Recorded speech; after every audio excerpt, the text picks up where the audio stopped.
Okay, in this tutorial, I'm going to show you how you can reconcile a timesheet by adding or deducting time from an employee based on their clock-ins throughout the week. So for this, I'm going to use this example employee again, Emma the employee, and I've simulated some clock-in events for her from Monday right through to Friday. So I've simulated that on Monday, she was on time. Tuesday, she was slightly late. Wednesday, a bit later. Thursday, she worked a bit of overtime. And Friday, she was on time. So what we're going to do is we're going to reconcile her week now and allow us to create an export for payroll based on clock-ins. So the first thing to note is I'm currently logged in as an admin user, and I've got certain privileges that allow me to go and manage timesheets.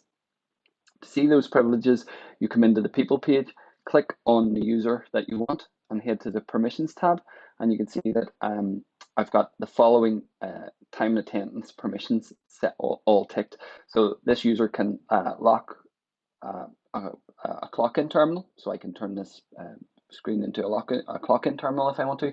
I can manage payroll, I can view timesheets, and I can edit timesheets, and that allows me to manage timesheets for all the users that I've been assigned. So now that I've got the correct privileges and I've got my employee set up and they've clocked in for the week, I head over to the time and attendance screen. So when the time and attendance screen first loads for the week, you'll see that there's this little exclamation mark beside the employee. That just means that their timesheet isn't approved and there are some anomalies with it that need reconciled. So I'll just click on Emma here and we can see her timesheet for the week. So as I said, she clocked in perfectly on time on Monday and perfectly on Friday. And you can see that the system has automatically approved those 2 days for me. So I don't need to do any reconciliation there. The first problem here, as we can see, is at 11 minutes past, she clocked in 11 minutes late on the 26th. So again, we can set it up so that, you know, there's a certain threshold that automatically clocks in, give or take 5 minutes. So, you know, if it's 5 minutes late or 5 minutes early, we can automatically approve that. But this was outside our default allocation time, so it needs to be reconciled. In this case, I'm just going to say 11 minutes. I'm not going to worry too much about that. So I'm just going to approve it and say, look, that's fine. So to do that, we just click the little drop down arrow here and click approve hours.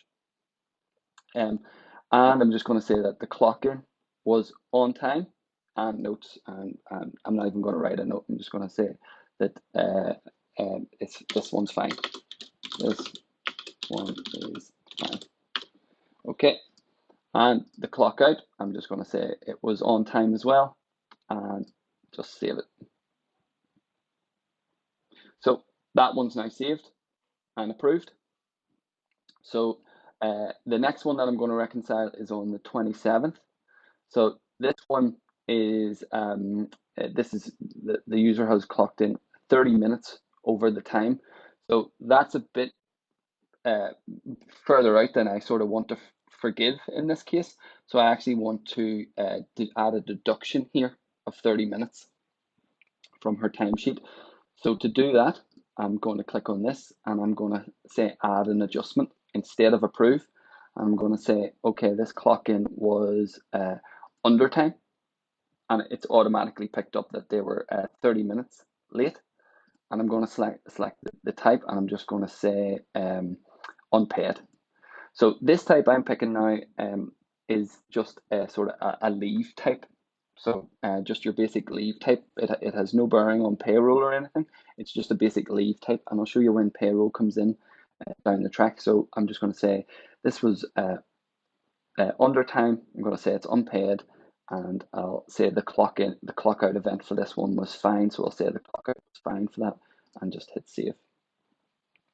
So that will have approved the shift and added a little deduction. So we can see here the deduction is minus 0.5. So if I go up and just select my little subtotals on, You can see there's 8 hours for that one, 8 hours for that one, and it's deducted down to 7.5 hours for this one. It's taken off my unpaid hours there of 30 minutes because I arrived 30 minutes late. For the next one then, I'm going to amend it. And this one, the shift was from 9 to 5:30, and the person has clocked in at 9, but didn't clock out to 6, so they worked an extra 30 minutes. So I'm going to say that's an extra 30 minutes overtime. So to do that, I'll click here and I'll add an adjustment again. This time I'm going to say the clock in was on time, but the clock out was overtime. And again, it's picked up the time that it was over, and I'm going to say this was overtime. This type of overtime, that just denotes the type of the HR type that is relevant to that work. And I'll just say instead 30 minutes extra to make up time. Okay, and save that. And shift approved, and the adjustment has been added. So if we look here now, then we've now got 8.5 hours in for this one. So they've made up the 0.5 hour to bring up their week to the total of 40 hours again. So now we've got total hours worked back up to 40, and this timesheet is approved or can be approved. So now that we've made these adjustments, what you can do is you can export this timesheet, and if I click it and export it, it will just pull up the timesheet with the hours worked and any adjustments and stuff that are in there as well.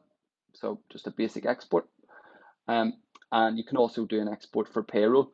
Before we do the export for payroll, I will just show you what we can do now. So now that we've got this little line here for the amendment, so this is outside the employee's normal standard hours. Typically, then this needs to be flagged to payroll, and payroll need to quantify these hours as either unpaid or paid, or double time or extra time before it can be imported into a payroll system. So to do that classification, payroll, before they export for payroll, your payroll manager can come in here and tag this extra hour with a payroll status. Okay, so I'll just show you how that gets set up. So we've seen at the start of the video how we've assigned this extra privilege to this user by going to the permissions and saying that they have the payroll permission. So now I will just show you, if they come into payroll categories here, this is where you can set up all your different payroll categories. So here's a few examples of payroll categories.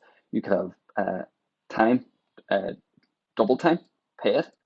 So that's the rate of that is time and a bit.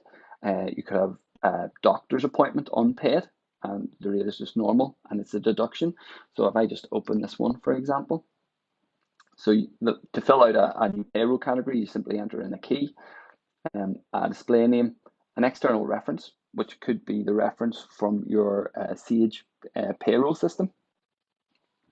So as long as all of these payroll categories match up with the payroll categories in your actual payroll system, such as Sage, then your export will all match up perfectly.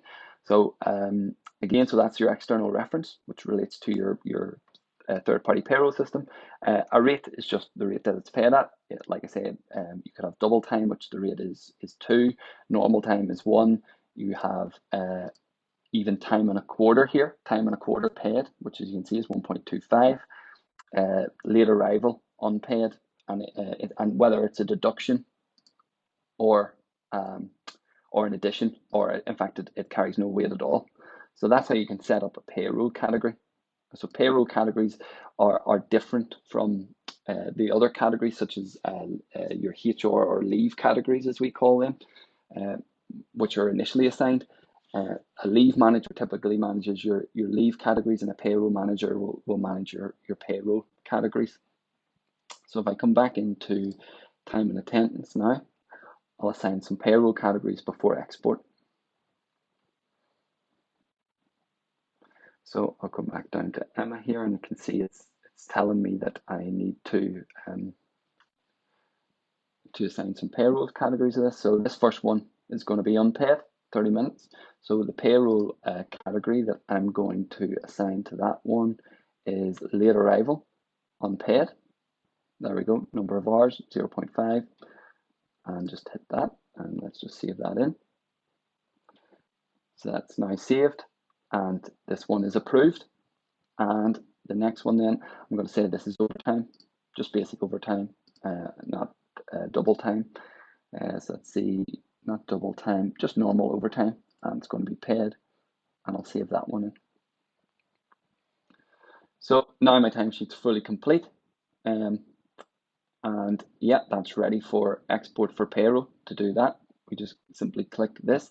This export for payroll actually exports all of your employees at the one go, not just at the minute I only have the employees a timesheet for them, but it will actually export the full payroll from all of your employees, so you don't have to do it individually.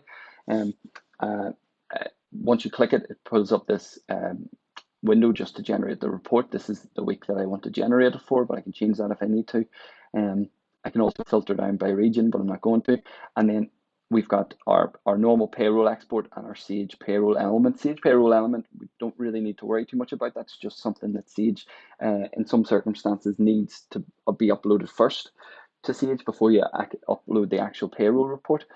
But this is the main payroll report. So if I just run it and download it and open it, and there we can see there's everything. There's my employee reference, 1001 is this employee number. Here's the hours working through. So we took off 0.5 hours for being late.